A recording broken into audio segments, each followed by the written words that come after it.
Muito bem, então, uma boa noite, oficialmente gravando. Vamos dar início à nossa terceira aula de Valuation.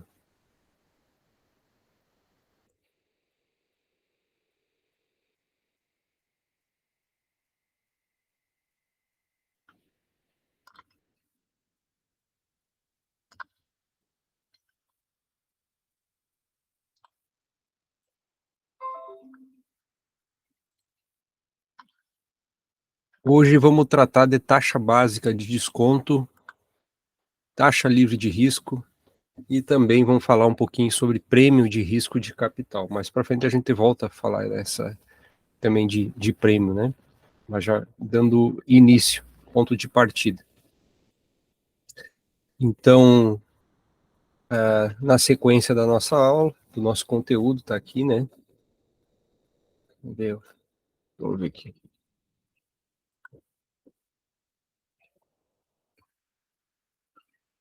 A seção 3, taxa livre de risco.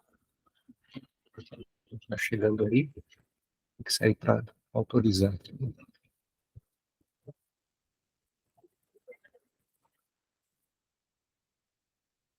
Beleza?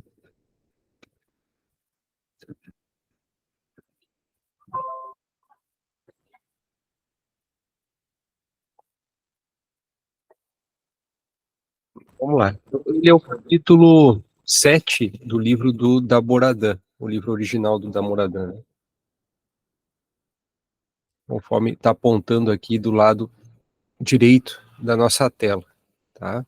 Então, tanto o capítulo, a seção 3 quanto a 4, né, que vai ser a nossa próxima aula, são oriundos do capítulo 7. Aqui a sequência do curso.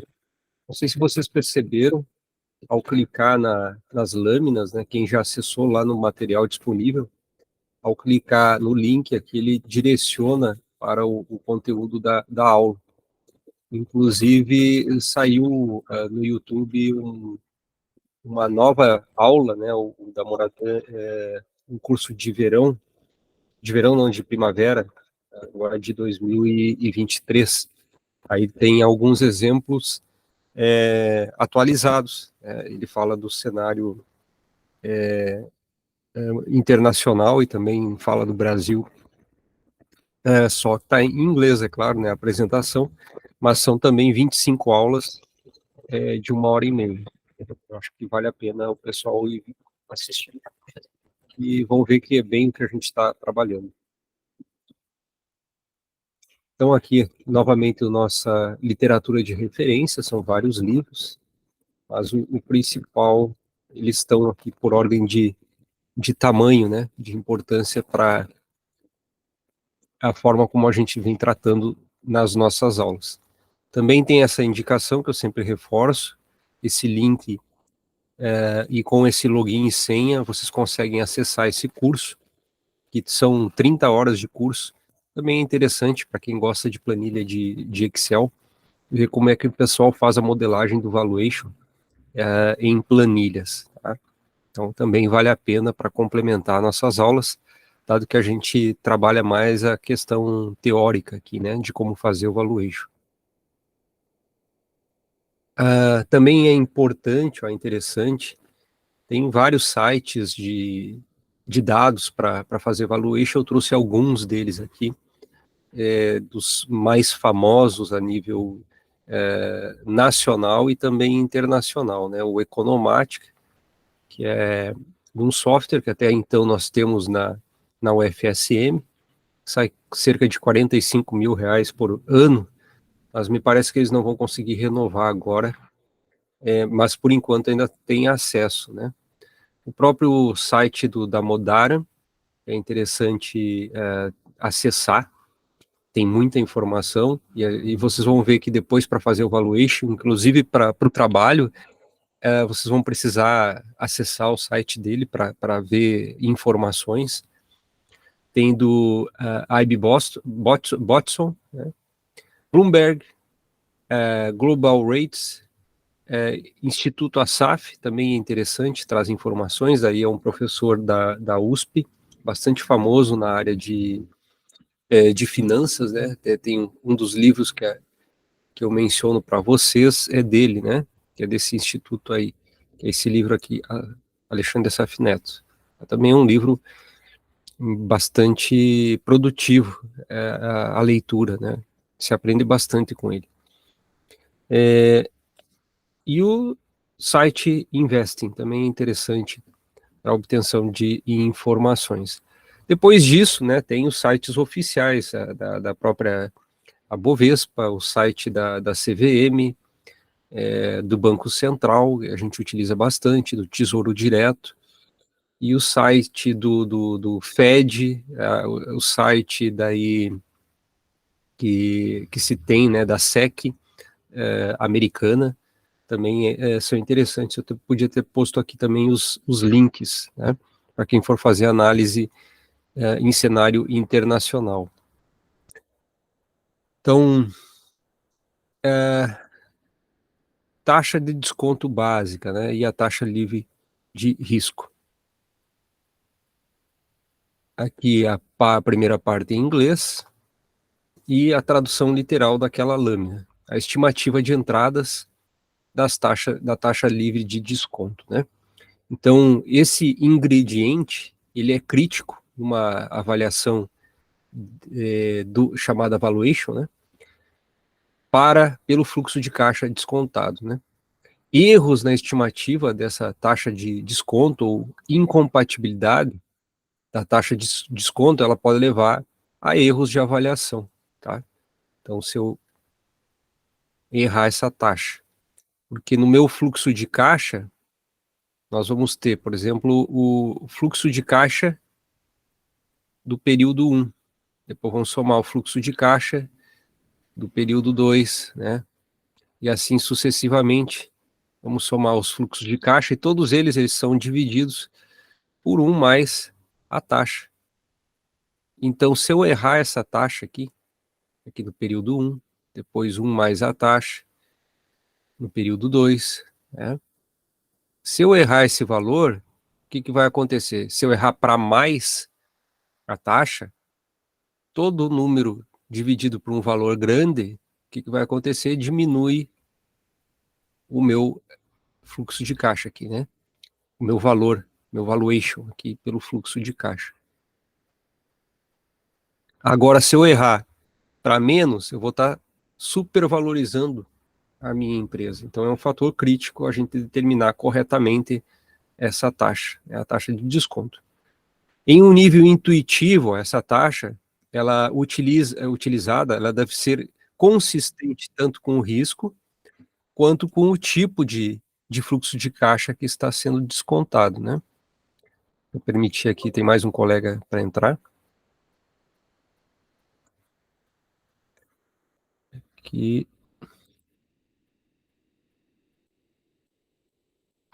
Olá, seja bem-vindo, Pablo. Então, como estávamos falando, é um ponto crítico do valor, do valuation, tá? Porque a gente tem fluxos de caixas que consideram o patrimônio da empresa e tem fluxo de caixa que considera a própria empresa, né, a atividade da empresa. Então, se os fluxos de caixa descontado forem fluxos de caixa para o patrimônio líquido, a taxa de desconto é o custo de capital próprio da empresa, que a gente chama de KE. KE, tá? E se o fluxo de caixa, são fluxos de caixa para a empresa, a taxa de desconto, ela vai ser apropriada, né, ao custo de capital. Aí a gente vai achar o que se chama de VAC, tá? VAC. Weighted Average Cost Capital, tá? Então, o custo médio ponderado de capital, porque vai ser uma média ponderada pela proporção que a gente tem no balanço patrimonial de dívida, debit, e de patrimônio, que é o equity, em inglês, né?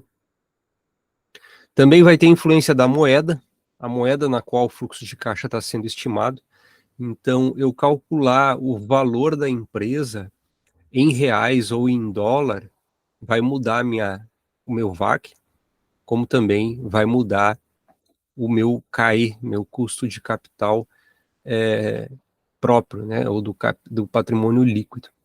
Tá? Então, é outro cuidado, a gente enxerga muito erro, tanto em trabalhos acadêmicos quanto profissional, o pessoal fazendo o valuation, avaliação, recomendações de preço em moeda nacional, sendo o levantamento todo feito em dólar, ou o contrário, vice-versa, né? Também, ó, valor nominal versus o real, né? Se os fluxos de caixa descontados são fluxos de caixa nominais, eles vão refletir a inflação esperada. Né? Então, ela está dentro desse valor, a inflação, tá? Então, a taxa de desconto, ela deve ser daí uma taxa nominal e não a taxa efetiva a ser considerada, tá? Bom, então, começando pelo o custo do capital próprio, que é o que eu acabei de mencionar, a literatura chama de CAE, né? Tá? Capital Equity. Então, o custo de capital próprio, ele deve ser maior para investimentos mais arriscados. Tá? Então, isso é uma medida relativa, percentual. Se eu estou analisando o patrimônio da empresa, eu vou ter os meus fluxos de caixa, é o somatório deles, dado 1 mais esse CAE. Então, quanto mais arriscado for, né, aqui o meu investimento, a minha empresa, maior tem que ser esse valor de CAE. Né? Ele vai ser maior quanto maior for o risco. É o que está dizendo aí. Embora o risco seja geralmente definido em termos de variação de retornos reais, ou em torno de um valor esperado, os modelos de risco e retorno em finanças, eles vão assumir sempre que o risco deve ser recompensado e, portanto, incorporado à taxa de desconto. Na avaliação deve ser o risco percebido pelo investidor, né, que é chamado investidor marginal no investimento, a ideia de margem, né, da economia. Então, para cada 1% a mais de risco, eu tenho que ter uma compensação no retorno, na relação de retorno e risco, tá? Marginalmente. E a maioria dos modelos de risco e retorno em finanças também assume que o investidor marginal é bem diversificado e que o único risco que ele percebe em um investimento é o risco que não pode ser diversificado, né? Ou seja, o chamado risco de mercado ou não diversificável, tá? Então, isso é outro pressuposto. Ó. Nos nossos exercícios didáticos que a gente tem visto na Liga, o pessoal monta carteiras de investimento, né? E aí, normalmente são carteiras bem reduzidas, pouco diversificadas. 4, 5, 10 ativos, né? E aqui você está assumindo que a gente tem uma alta diversificação de risco. Então, se fôssemos traçar um gráfico dessa diversificação, se eu tenho poucas empresas, aqui o número de empresas na minha carteira, e aqui está meu risco, vou colocar sendo mensurado pelo desvio padrão. Então, se eu invisto numa só empresa, eu tenho um alto risco. Se eu invisto em 2 empresas, eu já reduzo o risco, tá? E assim, se eu tenho, na literatura, a gente vai ver de 15 para mais, né?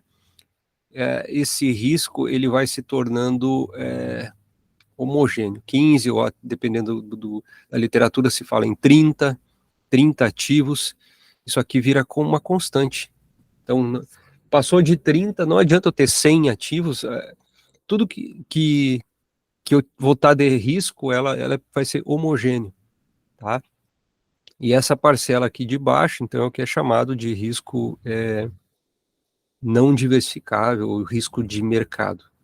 Porque daí, como eu tenho muita empresa é o próprio mercado, né? E agora, se eu invisto em poucas empresas, aí eu já tenho um risco diversificável, é uma escolha minha que eu estou fazendo, investir naquela empresa, tá? Então, quando nós vamos investir numa empresa do setor privado, uma empresa de capital fechado, que não é representada no mercado, nós vamos ter que fazer alguns ajustes, exatamente por conta desse risco maior. Bom, alguns dos principais modelos para medir ou mensurar, né, o custo do capital próprio, esse tal CAE, né, Capital Equity, o mais famoso é o CAPM, tá?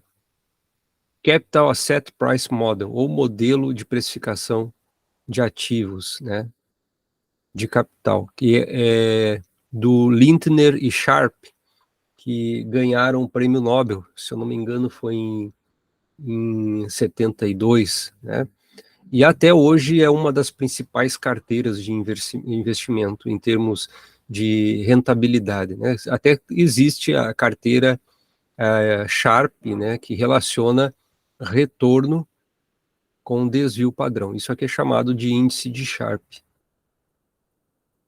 E é uma das carteiras que dá melhor desempenho, né? Maior, porque marginalmente para cada um que eu acrescentar de desvio padrão, quanto eu vou estar tendo de retorno. E ela tem essa cara aqui de equação. Percebam que é uma equação de primeiro grau, então dentro da complexidade que existe na matemática, é a equação mais simples que existe, né?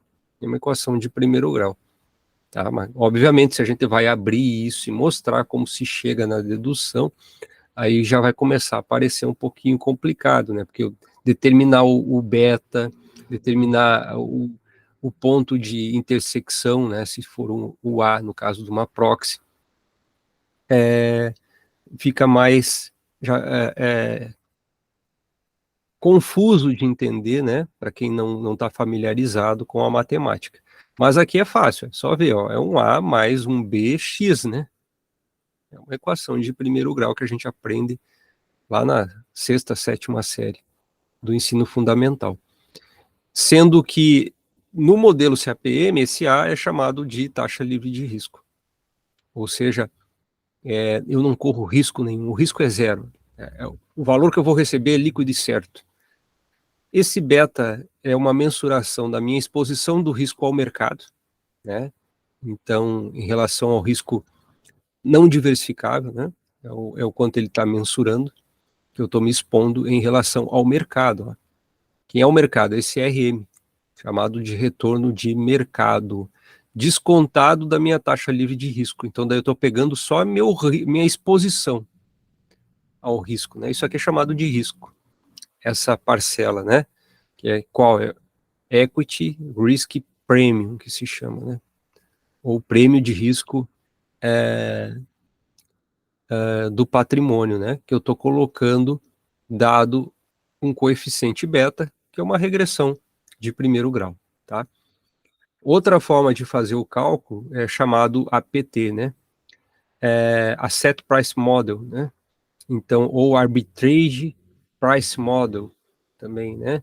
Então, modelos de precificação de ativos, em que a gente tem a esperança do retorno dado por uma taxa livre de risco, mais um somatório de betas agora aqui. Ó. Então, não é só um único beta. Então, estou considerando betas relativas para cada fator que eu estou analisando, né? Então, a gente entra em análise fatorial, em componentes principais, né? Em que a gente vai ter mais de uma dimensão em vez do beta, né, sendo considerada na minha regressão. Então já vira uma regressão múltipla, tá? Sendo considerado. Quando a gente fala em fatores, né, ou em componentes principais, a gente tem um eixo tridimensional, né? Vou colocar aqui Y, X, Y e Z, né? Sendo considerado, tá? Então, eu posso fazer uma regressão dessa forma. Outra com multifatores, betas relativos a macrofatores, utilizando macroeconomia. Eu posso colocar, chamando um fator aqui, por exemplo, inflação. Outro fator é desemprego, né? Outro fator é taxa de câmbio, né? E assim eu vou incrementando o meu modelo para achar uma esperança do retorno do capital próprio. E essa esperança do retorno é o meu CAE, que a gente estava falando, né? Então, aqui de cima, a esperança do valor do CAE. Então, estou trabalhando com dados estatísticos, não é uma probabilidade, né? É uma esperança. Ou eu posso usar proxies, né? Regredindo coeficientes com qualquer outra coisa, e aí a gente corre o risco de gerar regressões espúrias, né? Tá? Vamos lá. Aqui embaixo também está se falando, né? O APM. Então a gente vai encontrar várias nomenclaturas, né? Application Performance Management, como aí está sendo colocado também, né? Tá? Mas é bastante comum a Arbitrage Price Model, né? Modelos de precificação arbitrado, né? Porque a gente está arbitrando variáveis para serem colocadas no modelo. A mesma lâmina, só que em português, né? Eu não me dei por conta que eu estava trabalhando na lâmina de inglês, já estou tão acostumado. Aqui também no inglês. Então, a equação que a gente tem sendo dada, né? A taxa livre de risco, mais o beta vezes o prêmio de capital, de risco de capital, que é o risco de mercado, menos a taxa livre de risco, é chamado de prêmio de risco de capital, tá? Vezes o beta. Então, só está no português a mesma equação da regressão linear que a gente viu agora há pouco. Na prática, como é que a gente procede? Ó? Taxas de títulos governamentais são usados como taxa livre de risco. Ou seja, o meu CAE, ele vai ser a minha taxa livre de risco mais o meu beta, que multiplica esse meu prêmio, né, meu equity risk premium, que é a diferença do risco de mercado e o risco da taxa livre de risco. E ele está me dizendo que esse RF são os títulos do governo, tá? Então é o que se utiliza. Os prêmios de risco históricos são usados como prêmio de risco. Então, quanto dá de mais, né? Quanto paga a mais eu investir em ações do que em títulos públicos? É o que a gente vai pegar historicamente. Se a gente, olha só como é estranha a coisa, né? No Brasil, taxa livre de risco dá mais do que investir em ações, né? Ou seja, o meu prêmio de investir em ações é negativo, né? Para mim correr risco, eu vou ganhar menos dinheiro. Interessante, né? E mostra, isso reflete um pouco das distorções do nosso Brasil, né? E do tamanho do problema que a gente tem pela frente para chegar a um país desenvolvido, né? Sair do em desenvolvimento para desenvolvido diretamente, tá? Outra situação são os betas, tá? Os betas são estimativas regredindo os retornos de ações em relação ao retorno de mercado. Então a gente falou em regressão linear, né? Nós vamos ver que o valor do beta, então, ele vai ser a covariância, né, do retorno do ativo que eu escolhi, que é o retorno da empresa, né? Vamos chamar aqui de E de empresa, com retorno de mercado, isso é covariância, sobre a variância, né? Que a gente tem. Daí, então, o nosso chamado beta, tá? A variância do mercado. Bom, taxa livre de risco. Então, como é que a gente determina? Título público, tá? Eu vou pegar o título do governo, mas qual título do governo? Tem tanto título de governo, né? E o título de governo, ele é livre de risco, de fato? Se eu pegar um título do Brasil, ele tem o mesmo risco de um título americano? Ou o mesmo risco de um título suíço? Ou é o mesmo risco, o risco do Brasil, de eu aplicar em títulos do Brasil, é o mesmo risco de eu aplicar em títulos argentinos? Obviamente que não, né? Então, por conta disso, a gente tem que fazer ajustes nesse título do governo, tá? Então, em um ativo livre de risco, o retorno real é igual ao retorno esperado, tá? Se for livre de risco. Portanto, não vai ter variação em torno do retorno esperado. Para o investimento ser livre de risco, então, ele tem que ser sem risco de inadimplência, né? Então, imagina, eu investi na Argentina. Quantos default eles já fizeram? Quantas vezes eles já deram calote, né? De não pagar dívida. O Brasil mesmo já deu, né? Moratória da dívida. Na época do Sarney, né? Nós tivemos essa situação de cancelar pagamento de dívida porque não tinha dinheiro, secar o cofre. Como é que eu vou pagar? A conta está vencendo hoje, não tem nada. Vou abrir o caixa e não tem nada. E aí eu entro na inadimplência. Tá? E quem é que nunca teve? Os Estados Unidos nunca teve, né? Desde a independência deles, eles nunca deixaram de pagar. Só deixaram de pagar a coroa britânica na independência deles, né? Na base do pau, mandaram embora, não vão pagar a dívida, né? Mas de lá para cá, eles vêm pagando. Num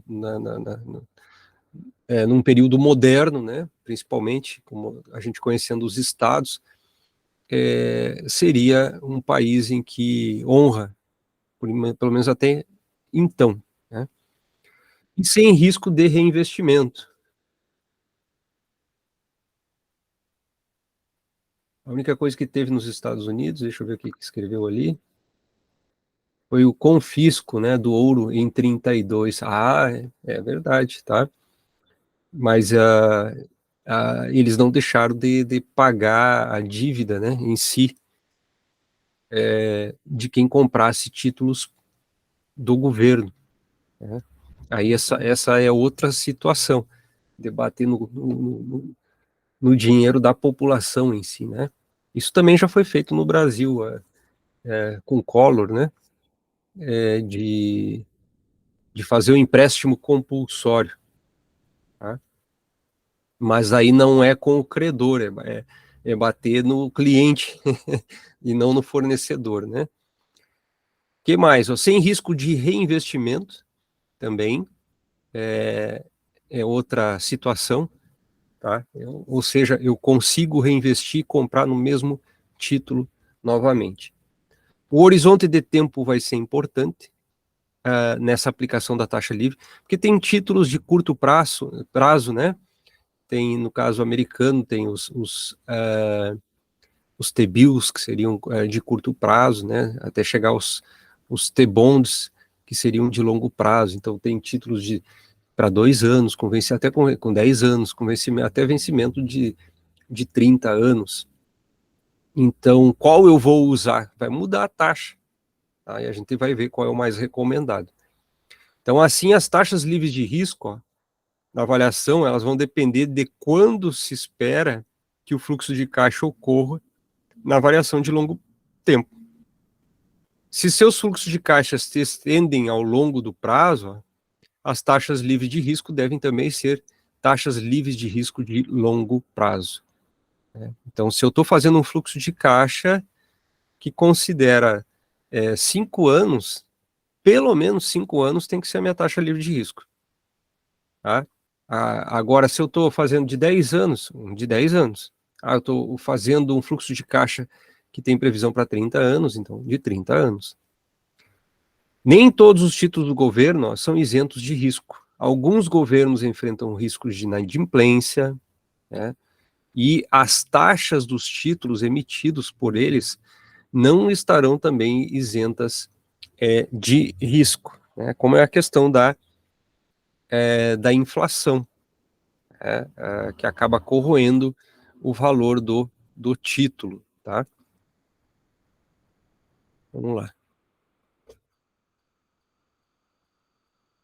Então, vamos começar pelo mais simples, que é a taxa livre de risco em dólares americanos, que é tido como o mercado mais seguro, né, no mundo, assim, e tem outros mercados também, como eu mencionei, Suíça, Luxemburgo, né, tem a Austrália, que tem a mesma classificação de risco americana. Então, se a gente está avaliando uma empresa em dólar, a gente precisa de uma taxa livre de risco em dólar, tá? Na prática, vamos tender a usar taxas do Tesouro, então, dos Estados Unidos, como taxa livre de risco, porque esta é livre de inadimplência, que todo mundo entende, né? Foi até um auê quando aconteceu esse ano de rebaixar a classificação de risco, né, do Tesouro Americano em função da quebra do teto de gastos americano em termos de também de liberação para emissão de novos títulos, né? Porque sempre que falta dinheiro, se não tem arrecadação, qual é a saída do governo? É emitir mais título. Então, se você aceitar a premissa de que o Tesouro dos Estados Unidos é livre de default, então estamos assumindo que eles são bons pagadores, você ainda vai ter várias opções dentro dos Estados Unidos, né? Desde 3 meses até 30 anos, bem como em termos reais ou nominais, né? Se eu vou considerar a inflação ou não, né? Inflation Protected Treasuries, os TIPS, ou tesourarias nominais, né? Na avaliação, a gente estima, então, fluxo de caixa para sempre. Esse é outro detalhe, né? A gente aceita que uma empresa ela vai ser para sempre, que ela vai ser eterna, vai ser um Highlander. E aí, de fato, isso não ocorre, né? Ou pelo menos por um período de tempo muito longo, né, em termos nominais. Então, a taxa de risco correta a ser usada deve ser uma taxa de longo prazo. O ideal seria usar de 30 anos. No entanto, a gente vai ver que não é a que é adotada por algumas razões, né? Então, a de 30 anos é a taxa mais longa, tá? E seria um bom argumento para a gente usar como taxa livre de risco. No entanto, dado o quão difícil obter outras entradas para a taxa de desconto, como spread padrão, prêmio de risco, em períodos de 30 anos, a gente acaba considerando 10 anos, tá? Porque a gente não consegue estimar o spread, tá? E o risco associado no longo prazo. O que vai acontecer? E por isso se adota 10 anos, até para ter a mesma periodicidade de outras variáveis, como a questão do beta, né? Como a questão também do prêmio de risco de mercado. Eu tenho que tentar usar prazos parecidos, tá? E aí, como é que eu vou avaliar uma empresa utilizando uma taxa de risco de 30 anos se a empresa tem só 5 anos de vida? Dado que, principalmente empresas de tecnologia, né, que nascem e crescem muito rápido. Se é uma empresa que está há 100 anos, né, uma General Motors, uma Ford, uma Coca-Cola, eu consigo usar 30 anos. Mas e se é uma empresa nova, uma Tesla, né, eu já não consigo usar. Né? E se a empresa for menor ainda, tem 1 ano, 2 anos. Então isso a gente começa a perceber que existem limitações à técnica, né? Em termos do que é o ideal e o que é o possível fazer. Bom, tá, eu determinei em dólar, mas eu estou no Brasil. Eu tenho que fazer a conversão, né, da taxa. E uma forma de cálculo da taxa é essa aqui, né? Eu calcular a minha taxa a termo, né, considerando o câmbio da moeda em relação ao dólar. Vai ser a minha taxa à vista do câmbio da moeda, né, mais, então, essa relação que existe considerando o nosso tempo, a taxa de livre risco estrangeira, no caso aqui, BR, Brasil, taxa de livre do Brasil, com uma relação com a taxa de livre de risco americana, para chegar, então, né, a minha taxa a termo de câmbio, né? Ou eu faço o inverso. Se eu tenho a taxa a termo de câmbio já realizada, eu consigo calcular a minha taxa livre de risco no Brasil, tá? Taxas de livres de risco em euros. Bom, apesar da moeda ser comum na Europa, cada banco central tem autonomia para determinar a sua política de taxa, né? Porque tem inflação diferente em cada uma dos países, né? E isso gera um problema. Alemanha, França, aqui Países Baixos, né? Austrália, Bélgica, Espanha, Finlândia, Portugal, cada uma delas com uma taxa diferente, se for 2 anos ou se for 10 anos. Olha a Grécia, né? Em termos de risco. Então, significa que a Grécia, ó, ela é mais arriscada do que eu investir numa Alemanha, né? Então, se é mais arriscado, o meu KE da Alemanha é menor, vai ser menor, né, do que o meu KE da Grécia, tá? E se é menor, o que vai acontecer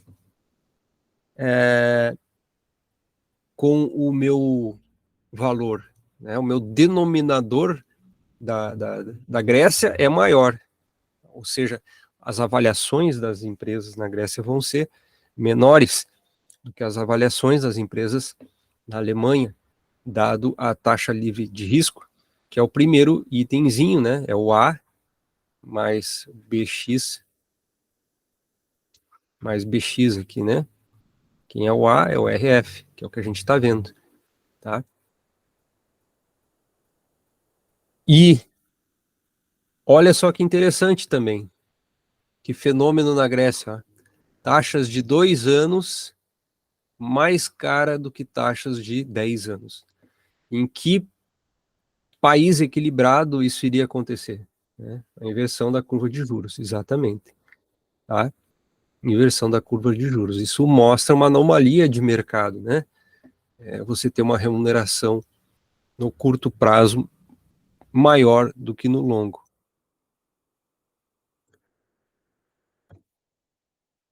Então, como é que a gente calcula em termos nominais, em reais? Vou pegar aqui para Brasil.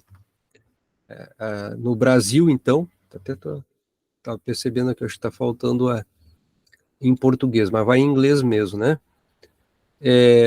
Observando a taxa de juros, isso aqui são dados lá de 2013, ó, a taxa de juros no Brasil era 9% aquele período, tá?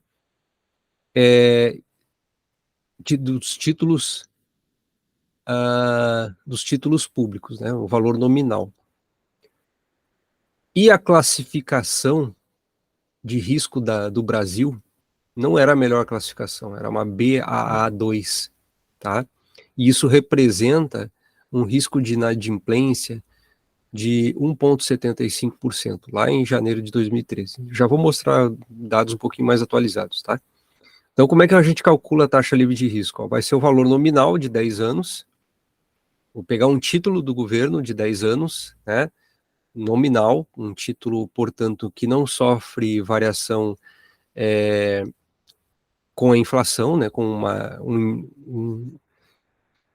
um, um índice, né, que acompanha ou mensura a inflação, né? É um valor nominal, então, menos esse risco, esse default calculado ou apresentado por empresas de rating de risco do país, como uma Moody's, uma Fitness, também uma Standard Poor's, né? A gente vai encontrar fazendo classificações de risco, tanto de país quanto de empresa. E eu vou pegar o valor lá do Tesouro Direto, então, menos a classificação de risco, menos a classificação de risco que me dá o default de spread, eu vou achar o meu RF, tá? Ó, então nós temos aqui uma penca de títulos, exemplo do Tesouro Direto, tá? Esse aqui é do início do ano, não está 100% atualizado, né? Não peguei de hoje para olhar. Então, o que seria aqui uma taxa de juro nominal, né? Eu vou pegar para 10 anos. Nós estamos em 2023. 10 anos não é 2027, não é 2026, nem 45, vai ser 2033, tá? Pré-fixado. Então, se ele é pré-fixado, ele vai ser nominal. Essa aqui é a minha taxa anual que eu vou considerar. Nas demais, elas já estão considerando um fator de inflação. Eu tenho um valor fixo mais uma correção, né? Tá? Daí eu não tenho o valor nominal para escolha da minha taxa. E com base nisso, né? Aqui está a lâmina em português. Tinha assim, tá? Do que eu estava falando. Só vou passar direto. Com base nisso, eu vou catar lá numa Fitch Ratings, né? Na Moody's, tá? Ou na Standard Poor's Global. Qual é a minha classificação de risco, né? Aqui, exemplo, eu trouxe a classificação de risco não de um país, mas eu trouxe de uma empresa sendo apresentada, né? Como é o caso da Petrobras. Aqui está a classificação rating, a BB-, uma classificação bem ruim, né? Tá? Por que bem ruim? Ah, que já teve vários escândalos de corrupção e o governo se meter, então acontece dela não ser uma empresa que age pelas regras de mercado, né? Tentando maximizar a riqueza dos proprietários, toda a história que a gente aprende como sendo a função da área financeira, né? E por conta disso, a classificação ela é baixa, e isso significa mais risco de investimento, né? E mais risco significa que ela tem que remunerar mais para que capte recurso, né? Ó, rating de agências de classificação, olha da Tesla, não é à toa, ela está lá entre o topo, né, das empresas de classificação. A1, né, em termos de classificação, seria o topo no curto prazo, de acordo com a Standard Poor's, né? A da Gerdau já seria BB-, já mostra que ela é mais arriscada. E por que ela é mais arriscada? Um dos fatores é porque ela está no Brasil, não está nos Estados Unidos, né? E aí, no Brasil, as regras do jogo são diferentes, é o que a gente vê todos os dias ligando a televisão, né? Os cenários econômico e político distantes de um mercado capitalista, né, liberal, que é o que preconiza o mercado de capitais, né? Vamos lá. Qualquer coisa vocês me interrompam, né? Depois caiu para BBB. Obrigado, Gustavo, né? É verdade, tá? Ó, o default, então, eu posso calcular o risco de default do país com base em dois caminhos aqui sendo apresentados, né, de distinção. Utilizando os CDS, né, Credit Default Swaps, né, que são os swaps de risco de inadimplência, né, de crédito de inadimplência, e ou os T-bonds, os Treasury bonds, né, mostrando que existe uma certa coerência no movimento entre eles, tanto do, dos T-bonds, né, quanto da taxa de inadimplência, né. Aqui o exemplo do Brasil, sendo um valor bem mais alto, então sendo considerado pelos títulos, né, e o que é lá a taxa americana dos T-bonds. Tem outra curva bem diferente de comportamento. Então, aconteceu lá em 2002, né, de nós ter uma taxa extremamente alta. Se a gente voltar no tempo, 2002, se eu não me engano, era a eleição, né, e aí nós tivemos uma elevadíssima taxa chegou a quase 30%, 27% de títulos, do valor dos títulos governamentais, da transição ali do FHC para o governo Lula que viria pela frente, né? Então, com isso, subiu também, né, o spread de default, tá? Sendo considerado.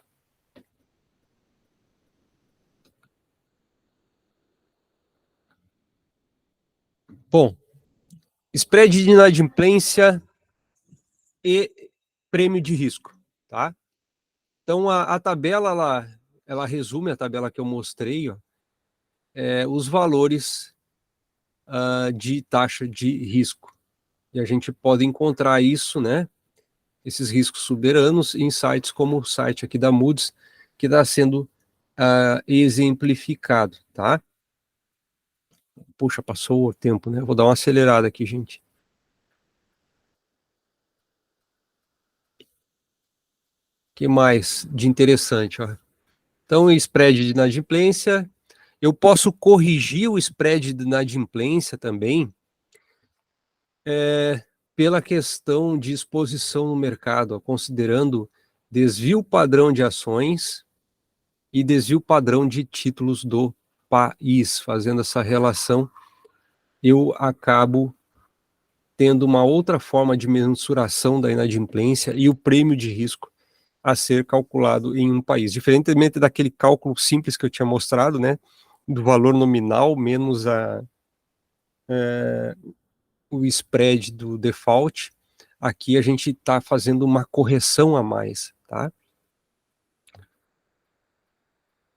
Para nossa sorte, o da Moradan, e por isso vocês depois vão aprender a linkar nas tabelas dele, no site do da Moradan, assim como no site do Asaf Neto, tem lá já os riscos, ó, pela rating da Moody's, qual é, e qual é o spread de default, e o que é chamado de Country Risk Premium, né?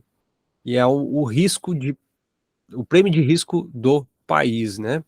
E o Equity Risk Premium, que seria aquele RM menos o RF, tá? Para ser multiplicado com o beta, ok? Então ele já nos dá esses valores para nós, com base nas taxas, nas classificações de risco do país, né? Aqui uma síntese de como a gente calcular essa lâmina, vocês não encontram nos livros, ela então inédita aqui, né? Mas ela é uma síntese, vocês vão achar as fórmulas espalhadas, e aqui está sendo colocadas todas na mesma lâmina. Como é que a gente determina o equity, então, risk premium? que é o RM menos RF, né? É o prêmio de risco americano, tá? E eu tenho mais o prêmio de risco país, que é aquilo ali que a gente estava apontando. O prêmio de risco país, como é que ele é determinado? É o spread de inadimplência, que é aquela taxazinha de classificação de risco. É o bond país menos o bonds americano. Então, aquela diferença que eu mostrei no gráfico entre os T-bonds e os títulos brasileiros, que eu mencionei que foi a quase 30%, a diferença no comprimento das barrinhas é o spread de inadimplência, que também estava simulado lá no gráfico, né? Ou eu posso calcular também o meu Country Risk Premium, considerando o spread de inadimplência, dado essa correção que eu falei, desvio padrão das ações do país, né, sobre o desvio padrão dos títulos do país, a gente tem esse spread de inadimplência, ou considerando o Country Risk Premium como o prêmio de risco do mercado americano, corrigido pelo desvio padrão das ações americanas no denominador, e o desvio padrão das ações do país que a gente está considerando, tá? Para daí chegar no custo de capital. Aqui está o RF, aqui está o beta e o Equity Risk Premium que eu havia falado lá atrás. E vamos somar ainda mais uma penalização por estar fora de um país desenvolvido, né? Que é esse Country Risk Premium, um percentual que vai ser calculado, né, a partir da moeda em dólar. E ainda tem mais esse parâmetro que a gente vai falar pela frente, que é o nível de exposição ao mercado. É muito comum nós estarmos avaliando uma empresa multinacional como uma... O exemplo que a gente mencionou agora da Gerdau. A Gerdau é multinacional, apesar dela ser brasileira, ela opera, ela tem receita, ela tem faturamento em outros países, então ela recebe também em dólar, recebe em euro, recebe de países que são menos arriscados, e recebe de países também mais arriscados, como o caso da Argentina. Portanto, eu vou ter que usar esse lambda, que é uma ponderação, né, ao nível de exposição que a empresa tem ao mercado que a gente está analisando, né, sendo considerado, tá? E é outra situação, muito erro de avaliação, o pessoal não considerando isso aqui, né? A empresa é brasileira, então considera o Country Risk Premium do Brasil. Tá, mas peraí, quanto por cento da receita dela vem do mercado brasileiro? É 100%? É 20%? É 30%? Né? Eu tenho que fazer essa correção. Agora, se eu quiser saber o CAE em reais, eu tenho que considerar a inflação. Eu vou pegar o CAE do dólar, que eu calculei, e corrigir pela inflação, tá? Ou posso calcular direto, né? Se for em reais, aí eu vou usar o prêmio de risco em reais, tá? Como aqui está sendo colocado outras variantes. A primeira lá que eu havia colocado, que é um prêmio de risco, né? E aqui em cima o prêmio de risco corrigido pelo desvio padrão das ações do país, né? Em relação às ações dos Estados Unidos. Variantes de cálculo. Eu mostrei que aquela lâmina aqui anterior é só do Damoradan. Vocês vão achar no modelo do Asaf Neto, que é aquele outro livro que eu havia mostrado lá no início, tá? Aí ele já utiliza essa variante de cálculo considerando a inflação mais simples, né? E aí mais Country Risk Premium, mais prêmio de tamanho da empresa. As empresas brasileiras são muito pequenas em relação às empresas americanas. Se a gente pegar a classificação Sebrae, 500 funcionários já é grande empresa, né? Nos Estados Unidos, 500 funcionários não é nada. É uma microempresa. Aí, se a gente for olhar tamanho em termos de faturamento, né, em termos de market to value, né, o valor de mercado, também é irrisório, né? Comparar o valor de mercado de uma Apple com uma empresa, talvez a maior hoje, a Vale, né? É uma relação de 10 vezes maior, né? Mesmo sendo a maior do Brasil. E então tem uma penalização por tamanho.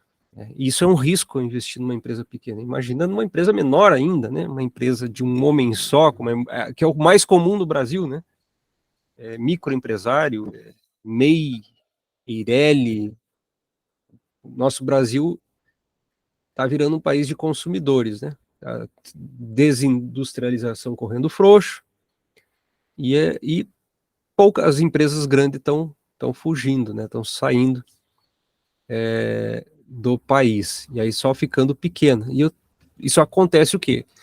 É mais risco, Então tem que penalizar o meu custo de capital por esse size premium. Tem formas de fazer o cálculo. Também tem outras variantes, né, aqui sendo apresentadas, como o modelo do Serra e do Wickert, que é outro livro bem interessante. Tem o José, que saiu da Liga, que foi lá para São Paulo. Ele tem colegas que são alunos desse Wickert, né? E aí utiliza no livro dele esse modelo, também parecido, mas já mais próximo para calcular o CAE com base na inflação, tá? Tem aqui dicas falando o que é o taxa livre de risco, ó. É o Yield to Maturity dos Estados Unidos, são os T-bonds de 10 anos, tá? O Equity Risk Premium nos Estados Unidos pode ser o SP500 menos o Yield to Maturity nos Estados Unidos, tá? O próprio da Moradan aqui, esse é o exemplo do Serra, no da Moradan ele utiliza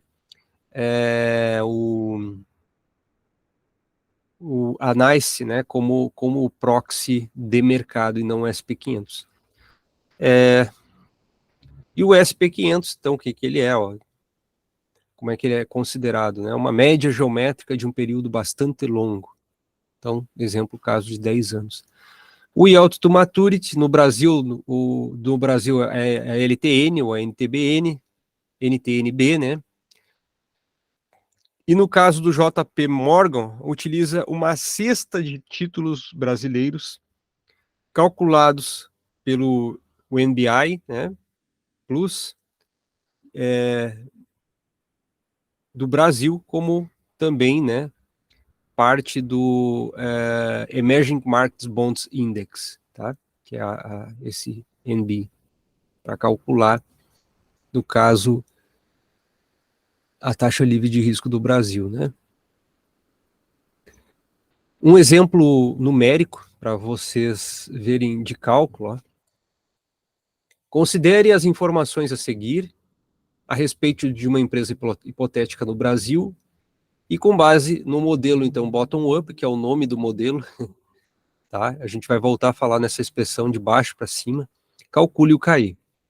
Eu tenho a taxa livre de risco americana, vou lá e olho os T-bonds de 30 anos, o prêmio de risco de mercado nos Estados Unidos, que é o SP500 ali, né, do exemplo, menos a minha taxa livre de risco, que é o Yield to Maturity, vai dar esses 9,75. Isso aqui é a média histórica de 10 anos de retorno, né? 10 anos de retorno do SP500. O prêmio de tamanho da empresa brasileira, 6% aqui.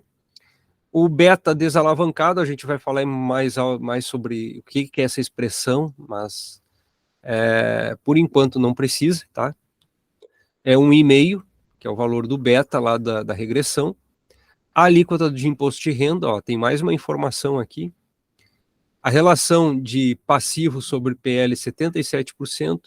Meu prêmio de risco, 3%. A inflação, 5% no Brasil e 1% nos Estados Unidos. São valores hipotéticos, né? Hoje está o quê? Na faixa dos 3% no Brasil e também 3% nos Estados Unidos. A inflação, né? 3,2% por aí.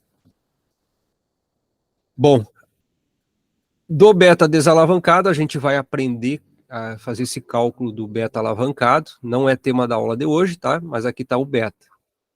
E eu vou calcular a minha taxa do custo de capital, que é o meu A mais meu B, X. É meu RF, tá ali ele, mais meu beta.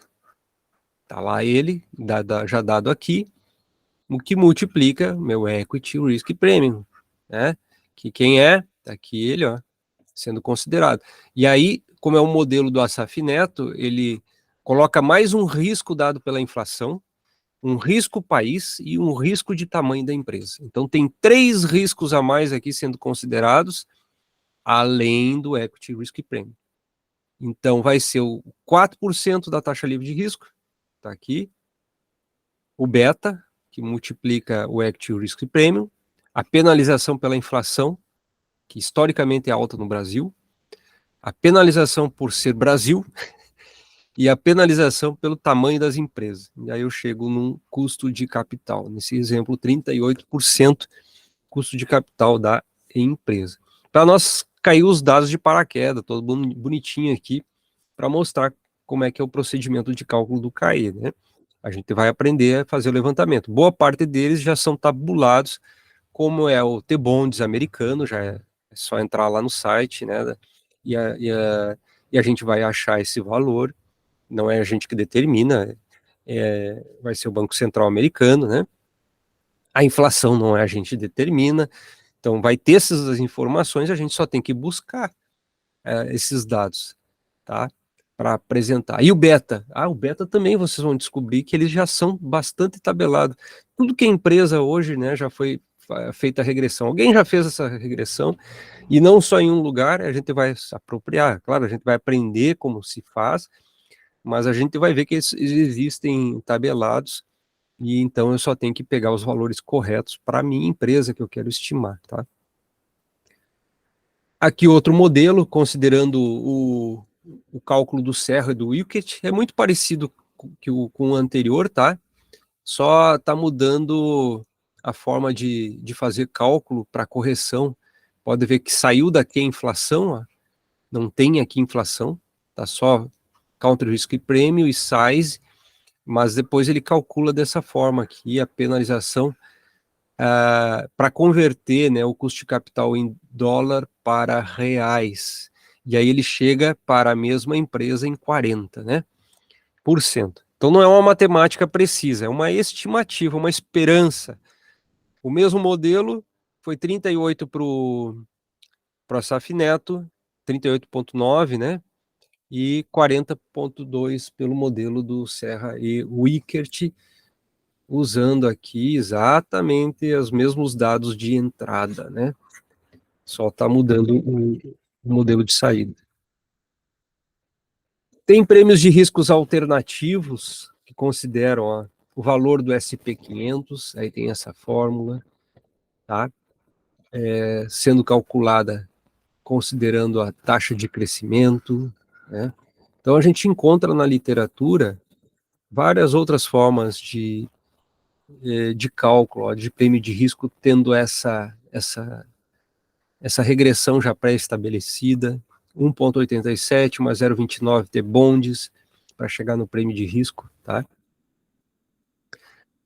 Isso tudo está no livro do Damodara, e aqui está sendo apresentado que existe não só uma única verdade, né? O spread de inadimplência também tem formas já com regressões prontas que a gente vai encontrar para determinar o valor do spread, como aqui uma proporção em relação ao PIB, né?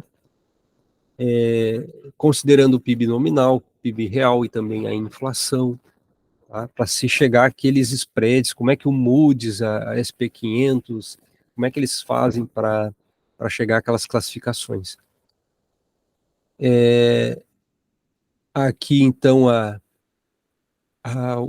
outra lâmina mostrando o risco de default em basis points, né? Também é comum aparecer. Então, uma empresa de AAA, né? Zero de risco de default. Aqui zero, né? E a pior seria com 1.000 pontos de default, né? Taxas livres de risco, comparando diferentes países, né? aqui sendo colocado de novo, tá? Por moeda, olha o Brasil, tá aqui como sendo uma das mais altas, né? A taxa de livre de risco. E isso era a nossa aula de hoje, tá? Peço desculpa pelos 5 minutos a mais aí do nosso horário. Começamos 5 minutos atrasado e eu ainda espichei 5 a mais. Tranquilo, Alexandre. Eu deixei preenchida a planilha de presença ali, daí com os que estavam hoje aqui na chamada. Ah, show de bola. Muito obrigado, Cássio. Tranquilo. Viu, pessoal? Vocês ficam à vontade quando quiserem interromper, fazer alguma pergunta ali, mas senão eu vou tocando, né? Porque tem muita coisa que daria para a gente discutir, mas são somente 1 hora, né? Eu penso que É denso, né? é denso. Tem alguns assuntos que são densos, que seria melhor ter mais tempo para fazer, né? Exatamente. Mas tá perfeito, porque eu acho que para isso que a Liga se propõe, tá ótimo. Tá ótimo mesmo. Tá bom. Então tá. Já vou dormir feliz. Feito, gente. Valeu, professor. Até mais. Um abraço, pessoal. Obrigado. Tchau, tchau. Boa Valeu, noite. professor. Até mais. Boa noite. Boa noite.